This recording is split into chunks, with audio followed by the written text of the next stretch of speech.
sige, i-promote. I-promote. Ha? Ha? Di ako ba promote? Oy. Okay, sa mga gustong ano dyan ha, mga nagsawa na sa Waspil, nagsawa sa mga karaoke bar sa may ano, tawag nito, sa may Times Beach, pwede rin pala natin i-try din to dito. Maganda, 150 no? 150 per hour dito, tapos air condition. Okay ang aircon na, basta giiga kayo. Okay. So 150 per hour, tapos updated ang mga kanta no? Kasi meron kaming birthday party ngayon. Birthday party talaga. Meron kaming birthday celebrant. Tapos yun nga parang request sila. Gusto ng mga bata mag-karaoke singing. So yun, bali ang idea ko talaga kasi doon sa may Cat World, doon sa may Bahada. Pero gusto ko naman for a change no, paulit-ulit na lang doon. Tsaka sa may Times Beach.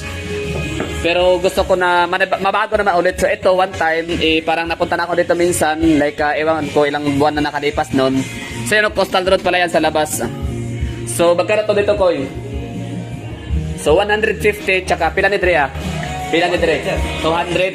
Basta okay ang aircon ha. Kanya sa iyo pagkaon, Dre. So meron sila ditong bidyokihan sa Bungguyan, marami no.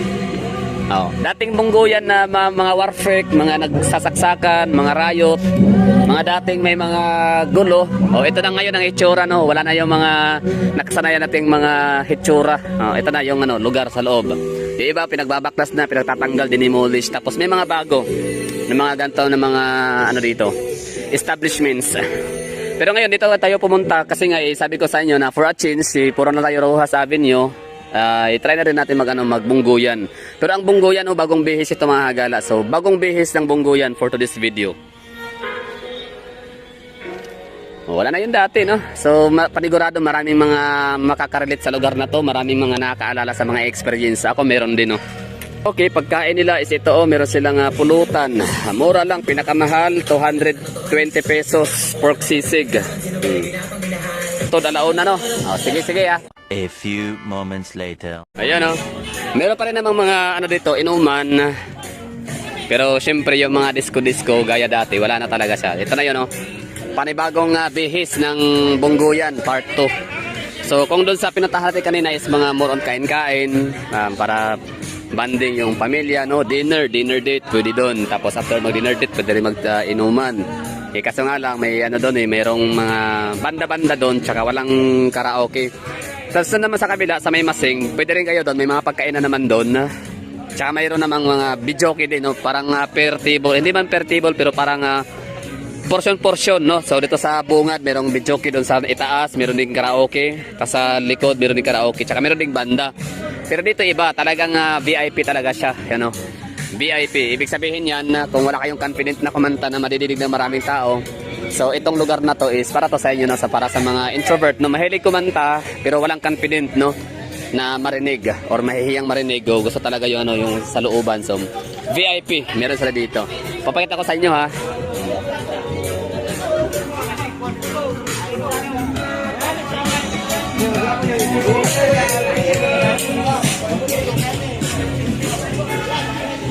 So ang room nila dito is 150 to 200 pesos. So syempre pag 250 at 200 mas mahal, ay mas malaki. So tingnan mo sila, di ba? Yan charan.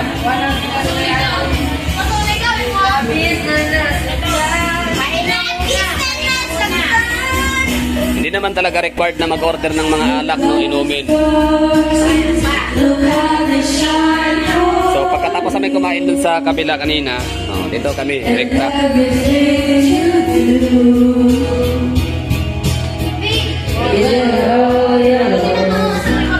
So yung natatanaw ninyo dyan, coastal road yan.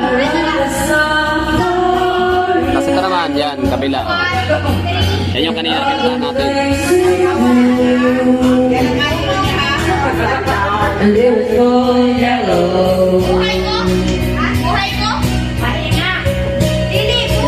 Siyempre air condition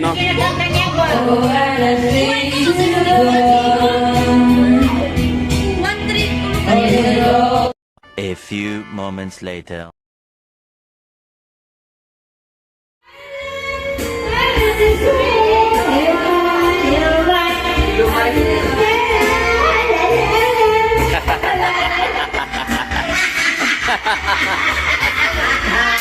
It will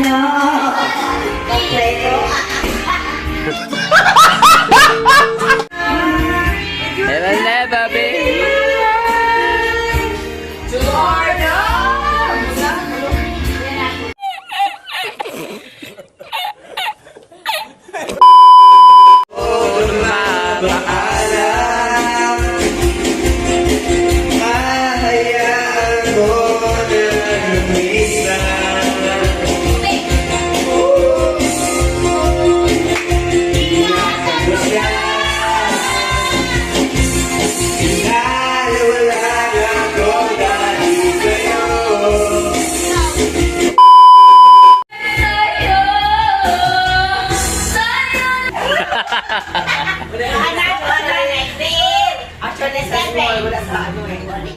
Kahit wala namang nagtatanong pero walang disclaimer ko lang no, just in case ba na merong mangingilan-ngilan dyan sa inyo na nanonood itong video na to na baka hindi nyo maiintindihan or nagtataka kayo bakit ang saya namin, ang ingay naming magpamilya. Ganun lang siguro no, grateful lang kami, masaya na whether malaki no, no matter kung gaano karami or kakunti yung blessings na meron kami, talagang grateful lang ho kami. So maraming salamat sa mga words of wisdom ni Catriona Gray, talagang naturuan niya tayo no kung anong dapat gawin no, yung paraga maliit o malaki, di ba, kukunti o marami. So kailangan magpasalamat. Ito panoorin natin, recap natin yung sinabi ni Catriona Gray. It's very easy to feel bad when you compare what you have to another person. But you can compare it in life. You'll see other people having different versions of success, achieving different things. And if you keep detracting it to yourself and saying, what about me? You'll never see the blessings that you have. So you need to always be mindful of the blessings that you have and be happy for other people because you know that one day it'll also come back to you. At dahil grateful tayo, magpasalamat tayo syempre no. I'm very grateful na meron ding mga nanonood sa atin no. So maraming salamat sa inyo sir and ma'am no, sa inyong binigay. Maraming salamat sa mga nag-share ng blessings. Yun, so habang ini-edit ko to, gulat ako, talagang may no, may notification na dumating na may pumasok sa aking account. So maraming salamat, maraming thank you. Yung blessings naman talaga na binibigay natin, di ba? Darating din yan, babalik din sa atin yan. Hundreds or thousands or millions of folds talaga yan. No? Depende nga lang sa blessings na, kasi ang blessings, yan yung balik sa atin, yung parang good karma ba, comes back around. No? So, in different forms, no? So, kung pera ang binigay niyo sa ibang tao, so baka ang balik niyan sa inyo naman, ni universe ay hindi pera no. Malay natin basta ganun yun, blessings comes in different forms talaga yan.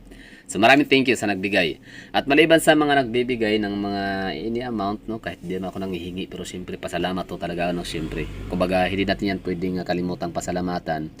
Kasi yan bukal sa puso ho ninyo na binigay sa akin, sa amin. So, bukal sa puso ko din ako nagpapasalamat sa inyo. So, maraming thank you. No? Thank you for making it possible din sa aking mga vlog.